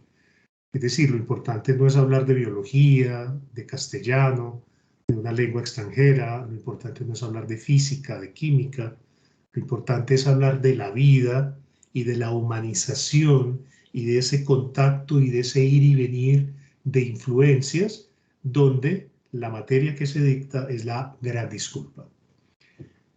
Porque el maestro en definitiva es un modelo viviente de lo que predica y lo que más critica al alumno es cuando el profesor dice una cosa, el maestro habla de una cosa y con su accionar, con su comportamiento no lo corrobora. Como decimos en psicología, no es congruente, no es consecuente. Porque sabemos que el maestro aporta sus creencias, aporta sus actitudes y aporta sus valores.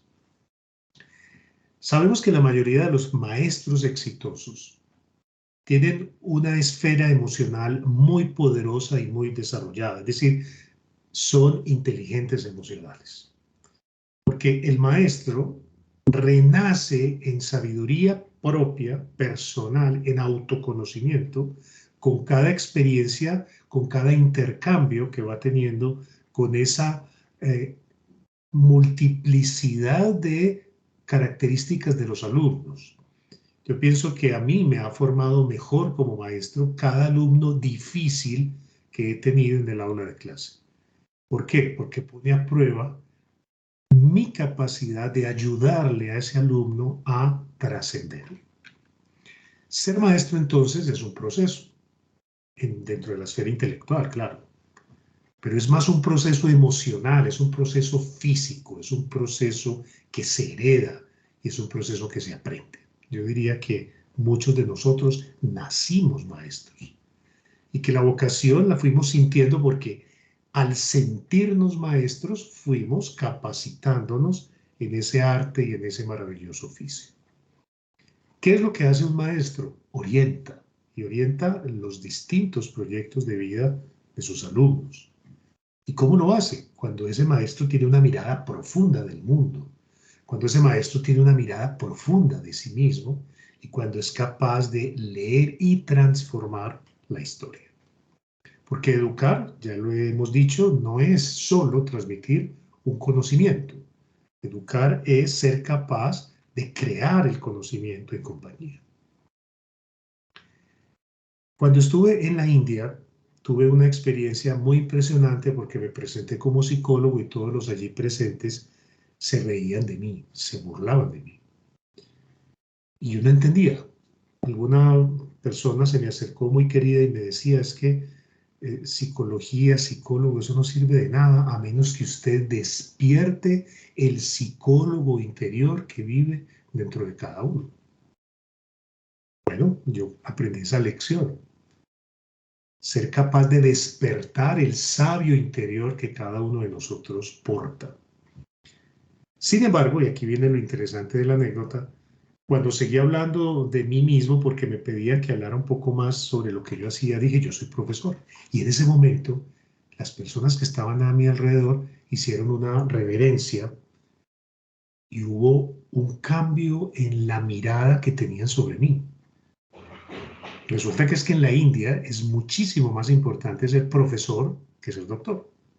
Las tarjetas de presentación son más importantes cuando tú las recibes y dice profesor. Y comprendí, estando allí, la diferencia que para ellos tiene la palabra instructor, la palabra teacher, la palabra profesor y la palabra maestro. Que para ellos, instructor es el que da, como su nombre lo dice, instrucciones para ser un técnico, para manejar un equipo, un aparato, para manejar un programa, un instructor. Teacher, para ellos, es el que repite lo que aparece en los libros, lo recita. Se los puede aprender de memoria y ni siquiera vivirlos o apasionarse con ellos. Profesor es el que profesa, es el que profetiza, es el que ve el futuro. Eso a mí me impresionó, ver el futuro. Y maestro es, curiosamente, el que no habla, porque ya están en un silencio reflexivo y solo su conducta, solo su comportamiento es el que va a determinar su maestría. Entonces la pregunta que yo me hago es ¿cómo me comporto frente a mis alumnos? ¿Cómo me comporto resolviendo un problema o una situación problematizadora? ¿Cómo me comporto a nivel ético? ¿Cómo me comporto a nivel social? ¿Cómo me comporto a nivel de mis principios y de mis valores? Entonces ese comportarse es lo que realmente el alumno va a captar como el proceso fundamental de esa relación con su maestro. Ya que el maestro lo que hace es motivar.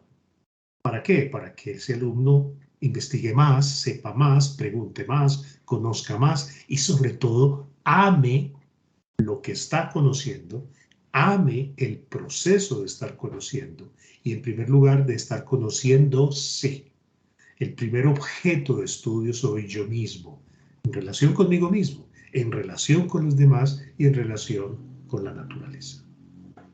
Educar, ¿qué es? Es simplemente o profundamente, como lo quieran tomar, despertar ese yo consciente, esa conciencia que está conectada aquí y ahora. Porque lo único que tiene sentido está aquí y ahora. Porque yo soy el que le da el sentido. Yo soy el que le da ese para qué. Entonces, como maestro, lo que estoy haciendo es ayudando a construir un proyecto de vida para cumplir esa misión personal que cada uno trae a esta existencia.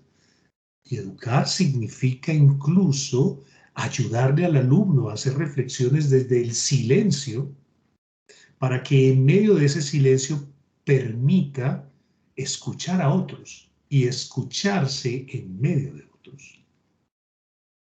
Qué bello poder decir que soy un maestro que educa para el ejercicio de la libertad responsable, para educar en el desarrollo de capacidades y potenciales, porque soy capaz como maestro de identificar en cada uno de mis alumnos de qué son capaces.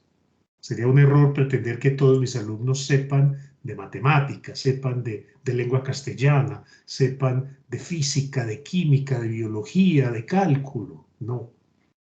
Porque fulano de tal tiene más habilidades en el arte, pero aquella se destaca en la administración y este otro es experto en hacer dibujos y en hacer caricatura. Y el de más allá es un filósofo en potencia. Es ahí donde está la calidad y calidez de ese maestro. Porque educa y fortalece la inteligencia emocional y afectiva a través de ese relacionamiento con ese maravilloso alumno. Educar es abonar el terreno para el encuentro con la trascendencia, desde el interior de cada uno de mis muchachos, de cada uno de mis alumnos, de cada uno de esos jóvenes que están en formación. Trascender es ir más allá, es subir más allá, es alcanzar niveles superiores. Por lo tanto, una persona es trascendente cuando de manera intelectual o moralmente va alcanzando una altura. En esta fotografía que nos recuerda los campos de concentración, quiero asociarla con Viktor Frankl cuando habla del sentido. Y quiero asociarla con hechos sumamente trascendentales que han ocurrido en la historia de la humanidad. Es decir, algo es trascendente por la importancia que tienen sus consecuencias. Entonces a ese alumno habrá que formarle y ayudarle a entender que sus actos, cualquiera que ellos sean, van a tener consecuencias. En primer lugar, sobre sí mismo. En segundo lugar, sobre las personas. Y en tercer lugar, sobre el entorno, sobre la ecología que nos acompaña. Cuando hablamos de trascendencia, en ese ir más allá, es movernos hacia una esfera superior, hacia una esfera mayor, hacia un nivel de profundización que no es hacia abajo, sino que es hacia arriba. Y eso significa el por qué educar es enseñarle a esos alumnos a superar límites. El límite que nos autoimponemos, el límite que incluso impone la misma forma en cómo estamos educando y que debe trascender. Salirnos de esas cuadrículas, salirnos de esos programas, salirnos de esos esquemas. Recuerdo cuando era profesor de primaria y luego en bachillerato que preparaba mi clase, yo era profesor de biología, cuando tenía preparada la célula y tenía preparado el tema de la reproducción, cuando se levantaba la mano y el alumno me hacía una pregunta trascendental que se salía completamente del programa diseñado. Entonces ya pensaba, ahí no voy a cumplir con el tiempo de la planeación, no voy a poder dictar esta unidad, pero esa pregunta que me está haciendo el alumno sobre de cómo educar a los hijos es mucho más trascendental que incluso explicar qué es un espermatozoide o qué es un óvulo.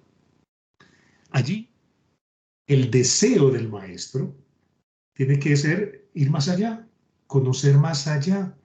Y ese conocimiento no solo está en los textos, en los libros, que incluso el mismo maestro puede escribir, sino en el conocimiento de sí mismo en torno a cómo ha ido superando límites. Trascender es ampliar la mirada y la perspectiva, y lo que hace un buen maestro es ayudarle a ese alumno a amplificar cada día más su mirada para ser más amplio en esa cosmovisión. Trascender significa la acción de dar un paso más allá, superando las propias limitaciones. Entonces, cuando veo a mis alumnos, no veo individuos que tengan limitaciones, veo sujetos que tienen potencialidades. Y mi trabajo es coger a cada uno de ellos y ayudarle a que salga adelante a partir de sus potencialidades. Lo trascendente es lo que se encuentra encima de lo puramente inmanente. Y toda inmanencia es alienante y hay que salir de ella, proponiéndonos nuevas metas, nuevos objetivos, sobre todo nuevos desafíos. La trascendencia de ese ser humano significa todo lo que está fuera o más allá del mundo que percibimos a través de los sentidos, que son limitados. Por eso hay que amplificar esa mirada, amplificar esa capacidad de escuchar, amplificar esa capacidad de sentir. Y sobre todo, sentir al otro como mi hermano, como un individuo sujeto de derechos, y que yo lo valido como un interlocutor, lo convierto en un interlocutor válido cuando le escucho, así no esté de acuerdo en muchas ocasiones con sus ideas, pero las respeto y las valoro, porque eso es lo que en definitiva debe lograr un encuentro pedagógico, un encuentro educativo en esa aula de clase, en ese momento mágico que es el tiempo en que un profe está en contacto con sus alumnos. Citemos a Martin Heidegger cuando nos dice que la existencia humana hay que entenderla como una continuada y siempre renovada trascendencia, como un esencial sobrepasar, como una proyección que está buscando el último sentido de las cosas. Por eso la trascendencia se vislumbra a través de las situaciones límites, como nos recordaría Karl Jaspers. Una situación límite como el pecado, como el dolor, la muerte, la culpa, la lucha, la enfermedad, el sufrimiento. Estoy citando a Karl Jaspers. Y es ahí cuando estamos trabajando precisamente con nuestro alumno, ayudando a conocerse a sí mismo y su potencial. En otras palabras, si me pregunto en esta aula de clase, en este momento de clase, en este momento de estar trabajando con mis alumnos, ¿qué es lo más trascendental? ¿Qué es lo que se trasciende?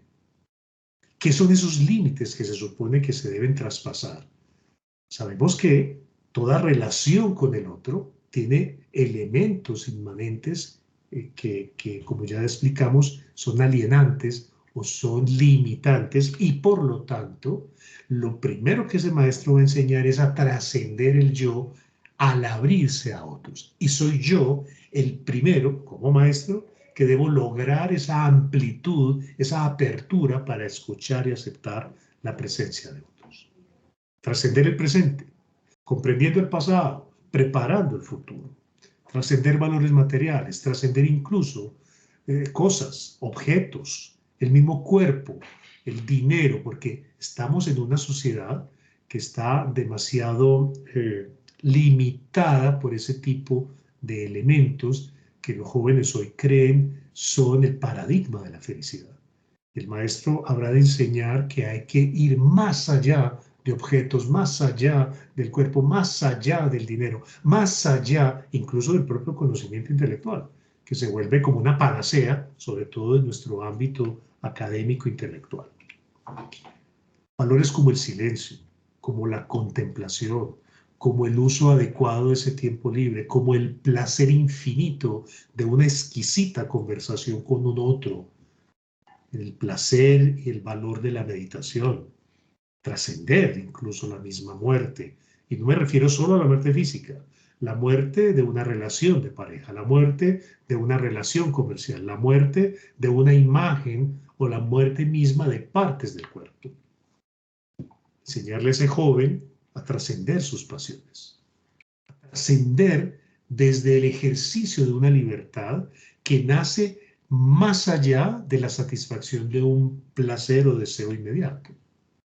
Esa libertad que proviene del autodominio, del autocontrol, esa libertad que proviene del autoconocimiento, cuando soy capaz de trascender lo banal, cuando soy capaz de trascender elementos que considero alienantes y que me atan y que no le están dando sentido a mi existencia.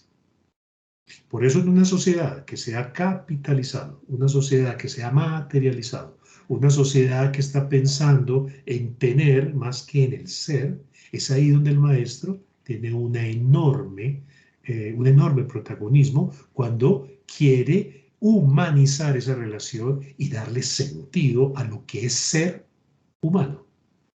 Allí, a través del diálogo profundo que se establece y cuya disculpa aparece a través de una materia que se dicta, de un conocimiento que se tiene, es más formador, es más educativo, es más ayudador para el proceso del alumno cuando en esa cafetería, en ese corredor, en ese patio de descanso, comienzan esos diálogos donde el maestro muestra aún más su vida, muestra aún más su persona, muestra más su esencia, hablando de temas de la cotidianidad.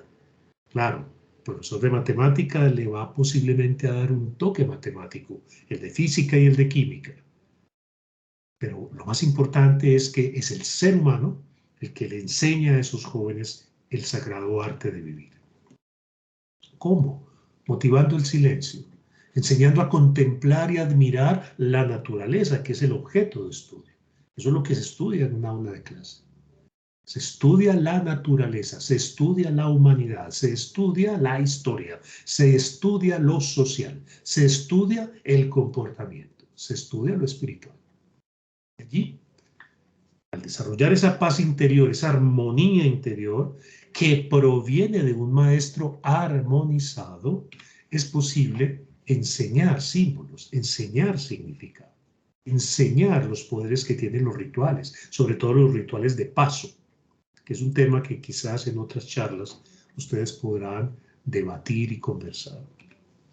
Ayudando a superar, repito, situaciones limitantes, situaciones alienantes, fortaleciendo trabajo en equipo, porque es en esas sinergias donde realmente se da el aprendizaje, donde realmente se da el descubrir el conocimiento. Llevando la belleza y la armonía que surge desde nuestro interior, ejercitando la bondad, el bien hacer. Y sobre todo, educando para las futuras generaciones y dejar algo de nuestro legado. Quiero terminar mi intervención citando al poeta Gabriel Celaya, cuando en su poema Educar nos dice: educar es lo mismo que ponerle motor a una barca. Hay que medir, pensar, equilibrar y poner todo en marcha. Pero para eso uno tiene que llevar en el alma un poco de marino, un poco de pirata, un poco de poeta y 1,5 kilos de paciencia concentrada. Pero es consolador soñar mientras uno trabaja que esa barca, ese niño irá muy lejos por el agua. Soñar que ese navío llevará nuestra carga de palabras hacia puertos distantes, hacia islas lejanas. Soñar que cuando un día esté durmiendo nuestro propio barco, en barcos nuevos seguirá nuestra bandera enarbolada. Muchas gracias. Gracias por este espacio. Gracias por permitirme hablar un poco más en profundidad sobre el sentido, el maravilloso sentido de ser maestro. Carlos, si hay dudas, preguntas, comentarios, yo debo retirarme en 5 minutitos porque tengo un compromiso médico que cumplir. Muy bien, Juan Carlos.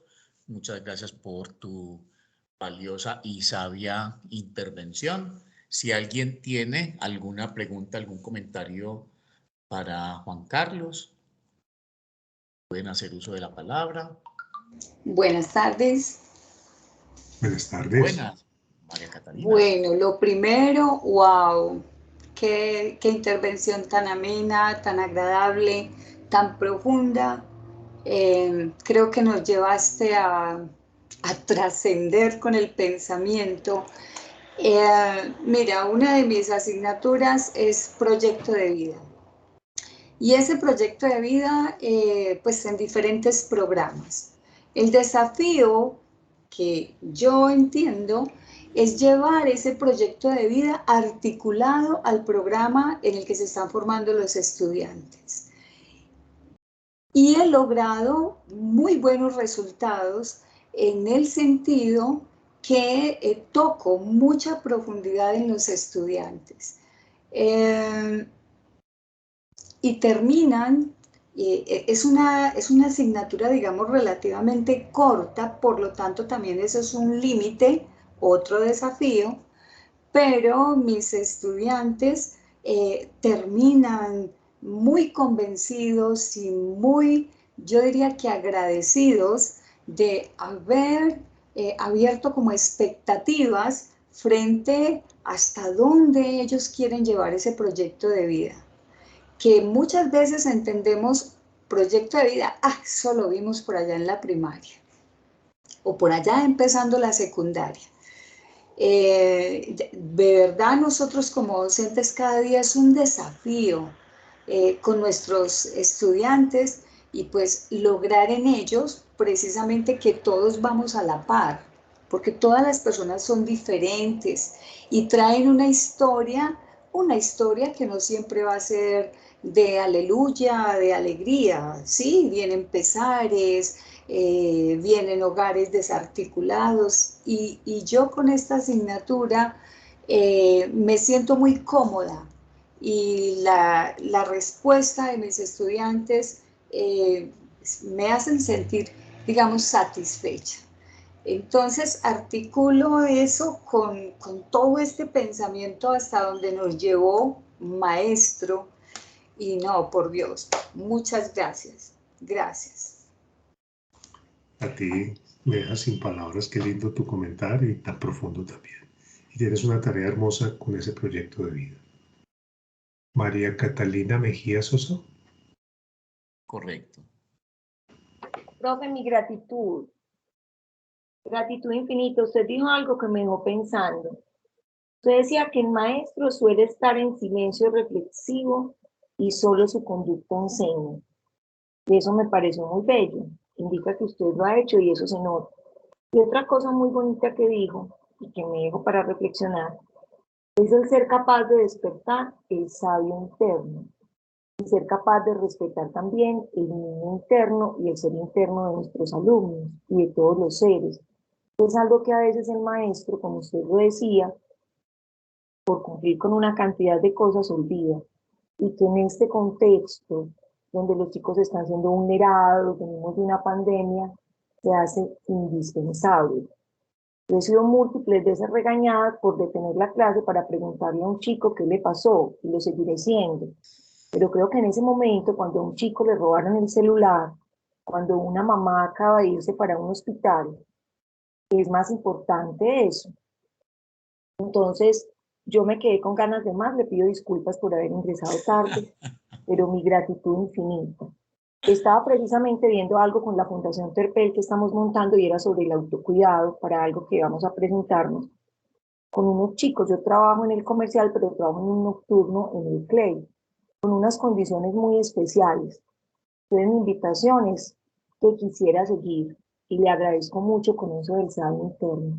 Muchas gracias por este curso. Yo me tomé el atrevimiento de escribirle a Sorer y le decía, vale la pena, qué cosa tan hermosa. Muchas gracias. Gracias, Muy María bien, Catalina. Catalina. Bueno, creo que Juan Carlos ya está sobre el tiempo para ir a cumplir con su compromiso. Muchas gracias a todos por haber aceptado esta invitación. Recuerden que el Centro de Pensamiento Pedagógico es de todos los docentes, directiva, funcionarios del municipio de Envigado. Es un espacio para que nos encontremos. Quiero resaltar el hecho de que en todas las tres intervenciones apareció como el amor, como trasfondo emocional desde el cual actuamos, que nos predispone a la sabiduría, que creo que fue un rasgo característico también de la intervención de Juan Carlos como elementos fundamentales de la educación para que esas habilidades blandas efectivamente vayan emergiendo de una manera espontánea en nuestros estudiantes. ¿En dónde está el conocimiento en medio de tanta información y en dónde está la sabiduría en medio de tanto conocimiento? Nos decía Thomas Eliot. Entonces, qué tan interesante que en el municipio de Envigado vayamos generando una corriente donde la sabiduría sea algo propio de nuestra forma de movernos como educadores y algo que vamos amplificando entre todos, compartiendo esos logros que vamos haciendo a raíz de nuestra experiencia como formadores. Recordemos, una sola generación de niños y jóvenes educados por una sola generación de padres y docentes conscientes de la pedagogía del amor cambiará el curso de la sociedad colombiana, pasando de una cultura centrada en la competencia y en la agresión a una cultura centrada en el respeto y en la colaboración, pero no en el discurso, sino en la cotidianidad del vivir. Bueno, mis queridos compañeros, colegas de ponencia, les agradezco mucho quienes asistieron hoy en calidad de asistente. Recuerden que este es un espacio abierto para que ustedes también en un momento futuro compartan sus cosechas con el resto de la comunidad educativa del municipio. Vamos a hacerles llegar el link de este seminario sobre enseñabilidad a todo el cuerpo docente del ecosistema educativo 4.0 del municipio de Envigado. Muchas gracias y una feliz tarde para todos. Muchas gracias. Muchas gracias. Mucho gusto, Dilma. Mucho gusto, Emiliano. Que estén muy bien. Carlos, con mucho gusto.